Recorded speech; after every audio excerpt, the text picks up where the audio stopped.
Ramazan geldi, yüzümüz güldü, camılar kapısın, güllerle doldu. Bismillahirrahmanirrahim. Elhamdülillahi Rabbil alemin. Vessalatu vesselamu ala seyyidina Muhammedin ve ala alihi ve ashabihi ecma'in. Değerli Müslüman kardeşlerim, bacılarım, Allah'tan dilarıq, Allah itaatımızı, namazımızı, orucumuzu kabul etsin.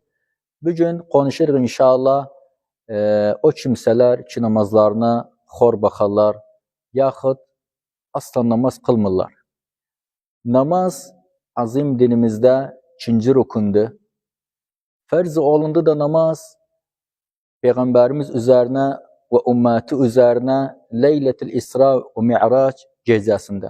Efendimiz çıkanda asmana Allah Teala orada Peygamber üzerine farz etti namazı. Baksak o bir rukunlar, o bir ibadatlar farz olundu yer üzerinde. Oruç olsun, zekat olsun, hac olsun. Aynı vakitte da namaz Allah Teala'dan kulunun orta yerinde bir silahdır. Namaz kılmayan insan sanki bu ilakanı kasiri Allah Teala'dan özünün orta yerinde. Celağın bakağın bir tek namaz kılmırsa ukubası nedir? Dünyada nedir ukubası? Türbede nedir? Alemine barzakta, kıyamatta ukubası nedir? Dünyada ukubası bir insanın ki namaz kılmır, av tahavun edir namazında.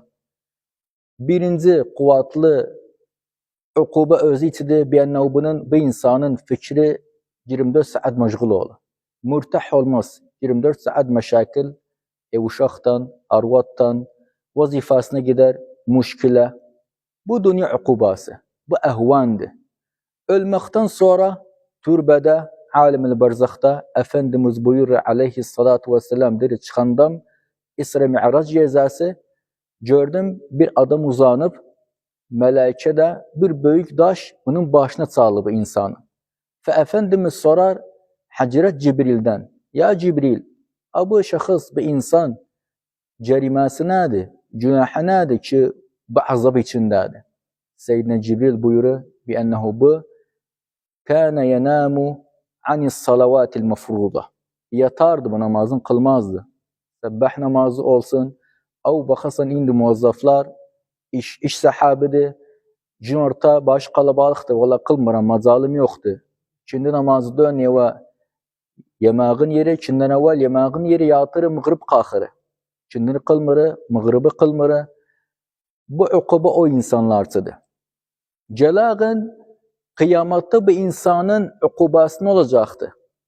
Allah Teala buyurur Suratul Ma'un'da buyurur فَوَيْلٌ لِلْمُصَلِّينَ Veyl bir ulema buyurur be'ennehu veyl kelimesi biz bir tacı korkadandaq, bir tacı haqliyandaq, diğer gözden bunu yapsa vay halıdır.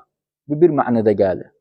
İkinci manası veyl ulemalar buyurur, bazı ulema buyurur be'ennehu veyl vadi fi cehennem.